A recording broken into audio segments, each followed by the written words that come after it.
ಪ್ರೀತಿಯ ಓದು ಮಿತ್ರರೇ, ನಮಸ್ಕಾರ. ಎಲ್ರಿಗಿದ್ರೆ ಚೆನ್ನಾಗಿದ್ರೆ ಅಂತ ಅಂದ್ಕೊಳ್ತೀನಿ. ಏನಪ್ಪ ಅಂತ ಹೇಳಿದ್ರೆ, ಸುಪ್ರೀಂ ಕೋರ್ಟ್ ಮತ್ತು ಈ ಒಂದು ಈ ಶಿಕ್ಷಕರಿಗೆ ಅಂದರೆ ಇನ್ಸೆಲ್ಸಿರ್ತಕ್ಕಂಥ ಶಿಕ್ಷಕರಿಗೆ ಕಡ್ಡಾಯವಾಗಿ ನೀವು TETಯನ್ನು ಪಾಸ್ ಮಾಡ್ಕೊಳ್ಳೇಬೇಕು ಅಂತ ಅನ್ನೋ ಒಂದು ವಿಚಾರವನ್ನು ಹೊರಡಿಸಿರ್ತಕ್ಕಂಥದ್ದನ್ನು ನಾವು ಕಾಣ್ತಾ ಹೋಗ್ತಿದ್ದೀವಿ. ಏನಪ್ಪ ಅಂತ ಹೇಳಿದ್ರೆ, ನಿಮಗೆ ಇವೆಲ್ಲ ಮಾಹಿತಿ ಆಗಲೇ 2025ರಲ್ಲೇ ಗೊತ್ತಿರುತ್ತೆ.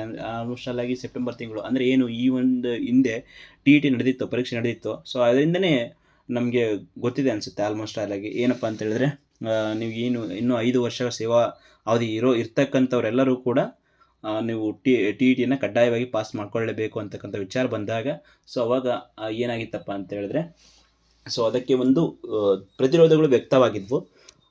ಏನು ಅಂತಂದರೆ, ನಿಮ್ಮ ಒಂದು ತೀರ್ಪನ್ನು ಪ್ರಶ್ನಿಸಿ ಹಲವಾರು ಅರ್ಜಿಗಳನ್ನು ಕೂಡ ಸಲ್ಲಿಸಲಾಗಿತ್ತು. ಆ ಎಲ್ಲ ಅರ್ಜಿಗಳನ್ನು ಇವಾಗ ಸುಪ್ರೀಂ ಕೋರ್ಟ್ ಅಂತಕ್ಕಂಥದ್ದು ಅದನ್ನು ತಿರಸ್ಕಾರ ಮಾಡಿ, ನೀವು ಶಿಕ್ಷಕರಾದಂಥವರು ಏನು ಶಿಕ್ಷಕರ ಅರ್ಹತಾ ಪರೀಕ್ಷೆ ಇದೆ, ಸೊ ಅದನ್ನು ಕಡ್ಡಾಯವಾಗಿ ನೀವು ಪಾಸ್ ಮಾಡ್ಕೊಳ್ಳೇಬೇಕು.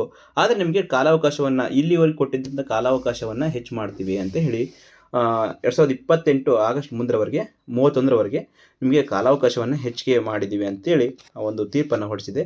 ಸೊ ಇದಕ್ಕೆ ಸಂಬಂಧಪಟ್ಟಂಗೆ ಏನು ಮಾಡಬೇಕಪ್ಪ ಅಂತ ಹೇಳಿದ್ರೆ, ಇನ್ನೂ ಏನು 5 ವರ್ಷ ಸೇವಾ ಒಂದು ಅವಧಿ ಇದೆ. ಸೊ ಅವರು ಏನು ಮಾಡಬೇಕಪ್ಪ ಅಂತಂದರೆ, ಎಲ್ಲರೂ ಕೂಡ ಕಡ್ಡಾಯವಾಗಿ TETನ ಪಾಸ್ ಮಾಡ್ಕೊಳ್ಳೇಬೇಕು. ಮುಂದೆ ಬರ್ತಕ್ಕಂಥ ಯಾವುದೇ TET ಇರಲಿ, ನಿಮಗೆ ಅಂದರೆ ಇಲ್ಲಿವರೆಗೂ RT ಜಾರಿಯಾಗಿ ಇಲ್ಲಿವರೆಗೂ 15 ವರ್ಷ ಆಯಿತು. ಅಂದರೆ 2009 ಏನು RT ಜಾರಿ ಆಯ್ತಲ್ವ, ಅಲ್ಲಿಂದ ಇಲ್ಲಿವರೆಗೂ ನಿಮಗೆ ಇಷ್ಟೊಂದು ಅವಕಾಶಗಳಿದ್ವು. ಸೊ ಇಷ್ಟು ಎಲ್ಲ ಅವಕಾಶಗಳು ಬಂದಾಗ ಕೂಡ ನೀವು ಪಾಸ್ ಮಾಡ್ಕೊಂಡಿಲ್ಲ. ನಿಮ್ಗೆ ಇಷ್ಟೆಲ್ಲ ಅವಕಾಶಗಳು ಇದ್ದರೂ ಕೂಡ ಪಾಸ್ ಮಾಡ್ಕೊಂಡಿಲ್ಲ ಅಂತಂದರೆ, ನೀವು ಹುದ್ದೆಯಲ್ಲಿ ಮುಂದುವರಲಿಕ್ಕೆ ಅರ್ಹತೆ ಇಲ್ಲ ಅನ್ನುವಂಥ ವಿಚಾರದ ಆಧಾರವಾಗಿ ಅವ್ರು ಏನು ಮಾಡಿದಪ್ಪ ಅಂತ ಹೇಳಿದ್ರೆ, ಇನ್ನೂ ಒಂದು ವರ್ಷ ಅಥವಾ 2 ವರ್ಷಗಳ ಕಾಲ ನಿಮಗೆ ಟೈಮನ್ನು ಕೊಡ್ತಾ ಇದ್ದೀವಿ. ಸೊ ಈ ಒಂದು ಟೈಮ್ ಪೀರಿಯಡಲ್ಲಿ ನೀವು ಅಂದರೆ 2028 ಆಗಸ್ಟ್ 31ರ ಒಳಗಾಗಿ ನೀವು ಏನು ಮಾಡ್ಕೋಬೇಕಪ್ಪ, TETಯನ್ನು ನೀವು ಕಡ್ಡಾಯವಾಗಿ ಪಾಸ್ ಮಾಡ್ಕೊಳ್ಳೇಬೇಕು. ಇಲ್ಲಿದ್ದರೆ ನೀವು ನಿಮ್ಮ ಒಂದು ಸೇವೆಯಿಂದ ವಜಾಗೊಳ್ತೀರಿ. ಮತ್ತು ಹಾಗೆ ನಿಮ್ಮ ಒಂದು ಹುದ್ದೆಯಲ್ಲಿ ಒಂದೇನು ಬಡ್ತಿಯನ್ನು ಪಡಿಬೇಕಂತಿದ್ರೋ ಯಾವುದೇ ಬಡ್ತಿ ಕೂಡ ಸಿಗೋದಿಲ್ಲ ಅನ್ನುವಂಥ ವಿಚಾರಗಳನ್ನು ಸುಪ್ರೀಂ ಕೋರ್ಟ್ ಅಂತಕ್ಕಂಥದ್ದು ಮನದಟ್ಟು ಮಾಡಿರ್ತಕ್ಕಂಥ ವಿಚಾರ ಕಂಡು ಬರ್ತಾ ಇದೆ. ಏನಿದಪ್ಪ ಅಂತ ಹೇಳಿದ್ರೆ, 2025ರಲ್ಲಿ ಏನಾಗಿತ್ತಪ್ಪ ಅಂದರೆ, ಈಗ ಅಂದರೆ ಅರ್ಜಿಯನ್ನು ಸಲ್ಲಿಸಿ ಆದಮೇಲೆ, ಏನು ಪುನಃ ಪರಿಶೀಲನಾ ಅರ್ಜಿಯನ್ನು ಸಲ್ಲಿಸ್ತಾ ಇದ್ದಾರಲ್ವ, ಸೊ ಅದಾದಮೇಲೆ ಅಂಜುಮನ್ ಹಿಮ್ಮತ್ ಈ ತಾಲೀಮ್ ಟ್ರಸ್ಟ್ ಪ್ರಕರಣದಲ್ಲಿ ನೀಡಿದ ತೀರ್ಪು ಪ್ರಶ್ನಿಸಿ ಹಲವು ರಾಜ್ಯ ಸರ್ಕಾರಗಳು, ಶಿಕ್ಷಕ ಸಂಘಗಳು ಹಾಗೂ ಶಿಕ್ಷಕರು ಸಲ್ಲಿಸಿದ್ದ 65 ಪುನಃ ಪರಿಶೀಲನಾ ಅರ್ಜಿಗಳನ್ನು ವಜಾಗೊಳಿಸಿದ ನ್ಯಾಯಮೂರ್ತಿ ದೀಪಾಂಕರ್ ದತ್ ಮತ್ತು ಮನಮೋಹನ್ ಸಿಂಗ್ ಅವರ ನ್ಯಾಯಪೀಠ ತನ್ನ ಹಿಂದೆ ನೀಡಿದ್ದ ತೀರ್ಪನ್ನು ಎತ್ತಿ ಹಿಡಿದಿದೆ. ಅಂದರೆ ಹಿಂದೆ ಏನಾಗಿತ್ತು ಅಂದರೆ, ಈ ಒಂದು ತೀರ್ಪನ್ನು ಅಂದರೆ ನೀವು ಕಡ್ಡಾಯವಾಗಿ TET ಪಾಸ್ ಮಾಡ್ಕೊಳ್ಳೇಬೇಕಂತಕ್ಕಂಥದ್ದನ್ನು ಹೇಳಿತ್ತು. ಸೊ ಅದನ್ನು ಈಗ ಮತ್ತೆ ಪುನಃ ಏನು ಮಾಡಿದೆ ಅಂತ ಹೇಳಿದ್ರೆ, ಎತ್ತಿ ಹಿಡಿತಕ್ಕಂಥದ್ದು ವಿಚಾರಗಳು ನಮಗೆ ಕಂಡು ಬರ್ತಾ ಇದೆ. ಇನ್ನು ಇದೇನಪ್ಪ ಹೇಳಿದಪ್ಪ ಅಂತ ಹೇಳಿದ್ರೆ, 2025ರ ಒಂದು ಸೆಪ್ಟೆಂಬರ್ 1ಕ್ಕೆ ಅನ್ವಯವಾಗುವಂತೆ ಏನು ಅಲ್ಲಿಂದ 2025ರ ಒಂದು ಸೆಪ್ಟೆಂಬರ್ 1ರಿಂದ ಏನು 5 ವರ್ಷ ಇನ್ನೂ 5 ವರ್ಷ ಬಾಕಿ ಇದೆಯೋ, ಅಲ್ಲಿಂದನೇ ಇನ್ನೂ 5 ವರ್ಷ ಬಾಕಿ ಇದೆಯೋ, ಸೊ ಅವರೆಲ್ಲರೂ TETಯನ್ನು ತೇರ್ಗಡೆಯನ್ನು ಕಡ್ಡಾಯವಾಗಿ ಮಾಡಬೇಕು.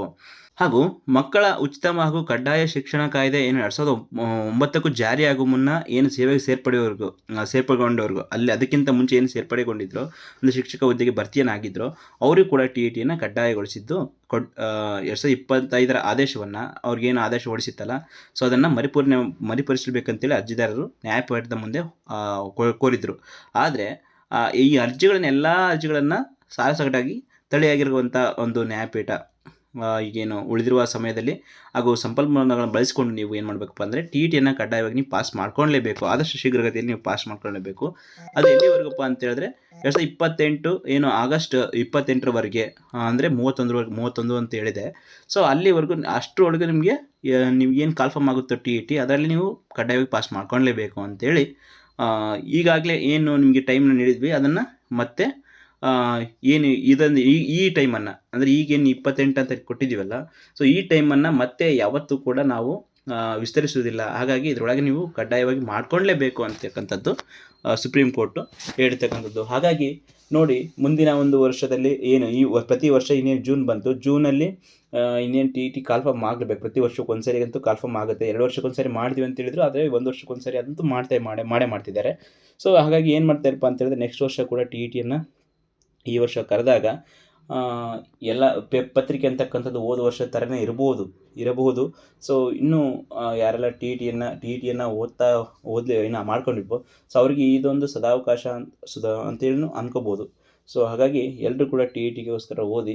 ಇದನ್ನು ಏನು ಯಾವುದೇ ಏನು ನಿಯಮಗಳಿದ್ವೋ ಅವನ್ನೆಲ್ಲ ನಾವು ಪಾಲಿಸ್ಬಿಟ್ರೆ, ಅಂದರೆ ಏನು ನಮಗೆ ಒಂದು ಅರ್ಹತೆ ಅಂತ ಇದ್ದಾವೆ, ಸೊ ಅವನ್ನೆಲ್ಲ ಪಡ್ಕೊಂಡ್ಬಿಟ್ರೆ ಯಾವುದೇ ಭಯ ಇರೋದಿಲ್ಲ.